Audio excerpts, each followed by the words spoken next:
Hello বন্ধুরা, আজকে আবার একটা BS6 পালসার 125 নিয়ে চলে আসলাম। ডিজিটাল কার্বেটার, যেটা ECM সিস্টেম, CDI সিস্টেম নয়, এটা ECM সিস্টেম। BS6 এর গাড়ি, তবে কার্বেটার সিস্টেম এটা ডিজিটাল কার্বেটার।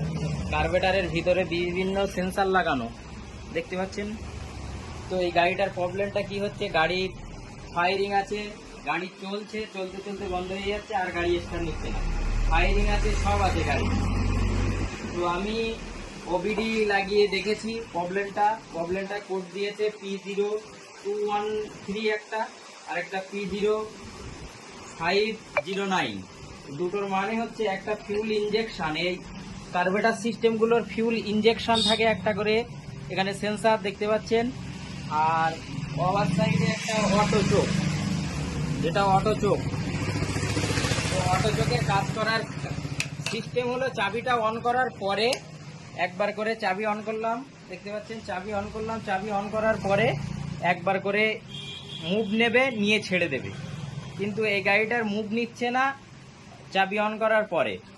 তো এর প্রবলেমটা আমি এই পেয়েছি। এবার গাড়িটা স্টার্ট করে দেখতে পাচ্ছেন, গাড়িতে ফায়ারিং টায়ারিং সব আছে। গাড়িতে ফায়ারিং দেখতে পাচ্ছেন, একদম বড় বড় ফায়ারিং, কোনো সমস্যা নেই, ফায়ারিংয়ের কোনো সমস্যা নেই গাড়ির। কিন্তু গাড়ির যেটা সমস্যা হচ্ছে, ইস্যুর সমস্যা হচ্ছে। আমি এক এক করে লাইন চেক করে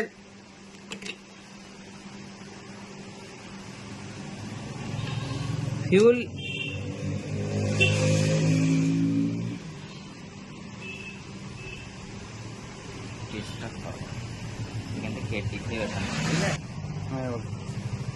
অটো চোখের যে লাইন দেখতে পাচ্ছেন, অটো চোখে একটাই 12 ভোল্ট আসবে।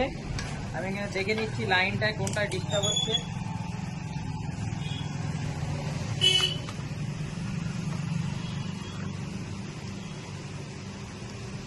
আমাদের যে এই কালারটার তার আছে, এই সাদা কালারটার তার আছে, ওতে 12 ভোল্ট আসবে। দেখতে পাচ্ছেন 12 ভোল্ট, ওই 11 ভোল্ট দিচ্ছে, মানে 12, ঠিক আছে।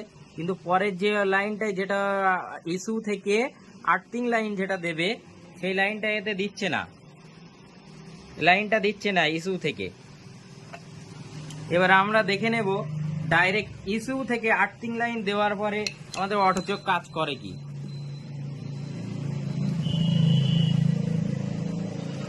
ধরো এখন ইস্যুই ডাইরেক্ট এর যে আর্থিং লাইনটা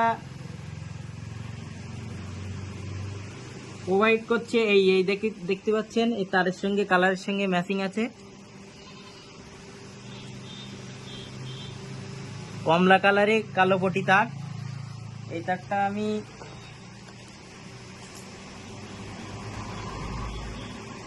ইসিবির 5 নম্বর জ্যাড সম্ভবত, না? তো এই দেখেন আর্থিং করার সঙ্গে সঙ্গে মুভ হচ্ছে।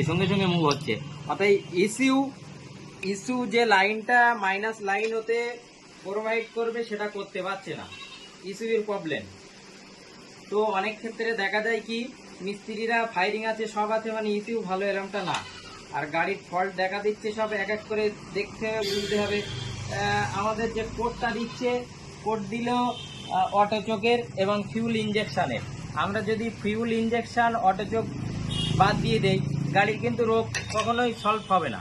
তো এক এক করে চেক করতে হবে। ফার্স্ট টাইম চেক করলাম কিভাবে, আমরা এর মেন লাইন দিচ্ছে কিনা সেটা দেখলাম, আর ইস্যু লাইন প্রোভাইড করছে কিনা সেটা দেখলাম। ইস্যু প্রোভাইড করছে না বলে গাড়িটার এই প্রবলেমটা হচ্ছে। আরো একটু বোঝার জন্য আমরা এই গাড়ির ইসিএমটা ওই গাড়িতে লাগাবো, লাগিয়ে আপনাদেরকে দেখাবো যে গাড়ি চলছে কি চলছে না।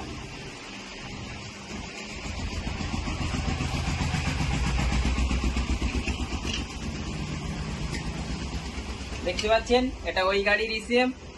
তো ইসিএম আমি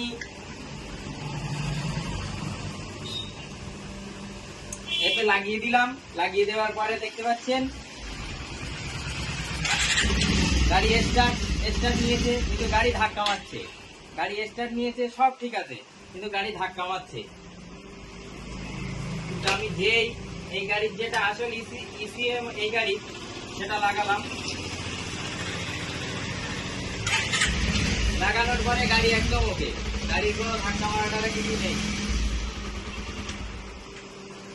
তো ইসিএম খারাপের জন্য কত রকম প্রবলেম আসে, মিস্ত্রি ভাইরা অনেক সময়, আমরা অনেক সময় কনফিউজ হয়ে যায় কি প্রবলেমটা কোথা থেকে হচ্ছে।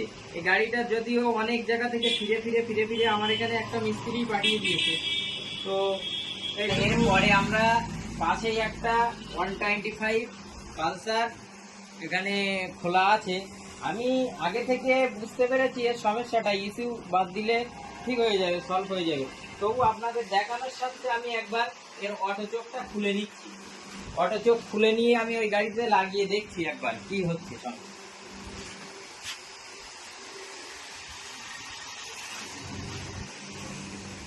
দেখতে পাচ্ছেন এর অটো চোখ লাইন। অটো চোখ খুলে আমি অটো চোখের জায়গায় আমি এটা লাগিয়ে দিলাম। দেওয়ার পরে দেখবেন এখানটায় চাবি অন করলাম, চাবি অন করলাম, দেখতে পাচ্ছেন মুভ করলো। চাবি অফ করলাম, চাবি অন করলাম, মুভ করলো। কিন্তু আমাদের ওই গাড়িটার ক্ষেত্রে ওর ইস্যু খারাপ, যার ফলে ইস্যু ওই ভোল্টটা দিচ্ছে না, যার ফলে মুভ করছে না। কার্বেটারের যত সেন্সার আছে কোনো সেন্সারটা ঠিকঠাক কাজ করছে না, যার ফলে গাড়ি চলছে, চলতে একটুখানি চলে বন্ধ হয়ে যাচ্ছে।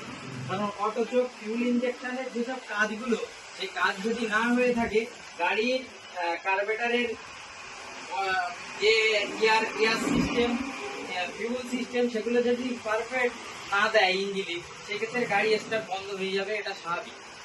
তো আশা করছি ভিডিওয় সমস্ত ইনফরমেশন পেয়ে গেছেন। ইস্যু বাজাজ পালসার গাড়ি 125 এর ম্যাক্সিমাম গাড়ির প্রবলেমগুলো হচ্ছে।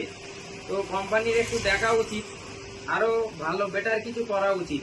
এবং এই ইস্যু আরো একটা ব্যাপার আছে, এই ইস্যু কিনে এনে ডাইরেক্ট লাগালে আপনার গাড়ি কিন্তু স্টার্ট নেবে না। মিস্ত্রি ভাইদের জন্য বারবার বলছি, ইস্যু ডাইরেক্ট লাগালে স্টার্ট নেবে না, কারণ এটা বেলাং ইস্যু থাকে। এতে চ্যাসিস নাম্বার কোড মারতে হয়, আর এই কোডটা মারতে গেলে শোরুম ছাড়া কেউ পারবে না। এটা শোরুমেই একমাত্র বস টুল আছে ওদের, ওরাই এটা মারতে পারবে। তো এইটুকু আজকের জন্য। আপনারা চ্যানেলটাকে লাইক করবেন, শেয়ার করবেন এবং সাবস্ক্রাইব করবেন।